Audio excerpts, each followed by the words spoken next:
అన్నా మీరు బండి నడిపేవారు,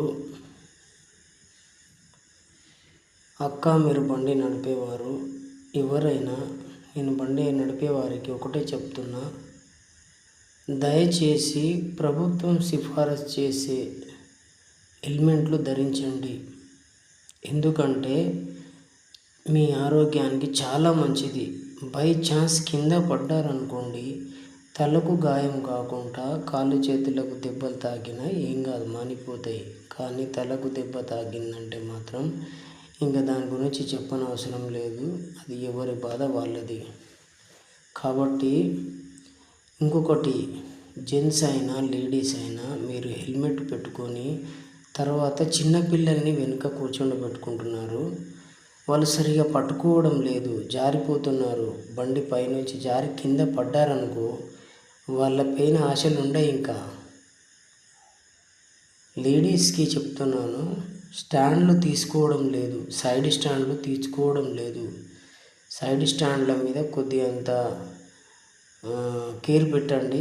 మరియు ఫోన్లు ఆ హెల్మెట్ లోపల పెట్టుకొని మాట్లాడుతున్నారు, తర్వాత చెవులో హెడ్సెట్ పెట్టుకొని మాట్లాడుతున్నారు. మీకు వెనుక నుంచి వచ్చే వెహికల్స్ హారన్ కొట్టినా కూడా వినిపించదు. రోడ్డు పైన వాకబుల్ డిస్టెన్స్లో కూడా మీరు వాకింగ్ చేస్తున్నప్పుడు కూడా మీరు బడ్స్ వాడుతున్నారు. 2 చెవులలో 2 బడ్స్ పెట్టుకోవడం వల్ల, హెడ్ఫోన్స్ వాడడం వల్ల వెనుక వచ్చే బండ్లది హారన్ కానీ వినిపించదు. ఒకవేళ ఆ బండి మిస్యూజ్లా అది పైకి వచ్చేసింది అనుకో, చాలా కష్టమవుతుందండి.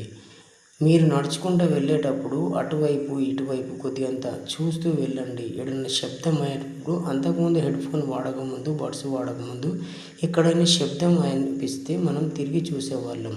ఇప్పుడు మనకు ఆ ఛాన్స్ లేకుండా మీరు ఛాన్స్ ఇవ్వడం లేదు. కానీ అది కరెక్ట్ కాదు. ఒక చెవు కన్నా పెట్టుకోండి, 2 చెవులకు పెట్టుకోవద్దు. బడ్స్ కానీ హెడ్ఫోన్స్ కానీ ఒక చెవుకు పెట్టుకొని ఫోన్ వస్తే మాత్రమే మాట్లాడండి, మళ్ళీ తీసేయండి. కనెక్ట్ అయిన తర్వాత మాట్లాడి వదిలేయండి. అంతేగాని మీరు పాటలు వినడానికి, వాకింగ్ చేసేటప్పుడు పాటలు పెట్టుకోవద్దండి. యోగా చేసినంత కాన్సన్ట్రేషన్ పెట్టి మైండ్ పవర్కి, మైండ్ యోగాకి కొద్దిగా లింక్ ఉంటుంది. హ్యాపీగా ఎక్సర్సైజ్ చేసుకోండి. ఇంట్లో కానీ బయట కానీ ఎక్కడున్నా కూడా కాన్సన్ట్రేషన్ అనేది యోగా మీద పెట్టండి, ధ్యానం మీద పెట్టండి. హ్యాపీగా ఉండండి. కానీ చిన్నపిల్లలకు మాత్రం ఇబ్బందికి పెట్టకండి. బండ్లు ఇవ్వద్దు చిన్నపిల్లలకు. ప్రాధేయపడి చెప్తున్నా, చాలా ఇబ్బందుల పాలవుతారు. వాళ్ళు అడిగారు కానీ మీరు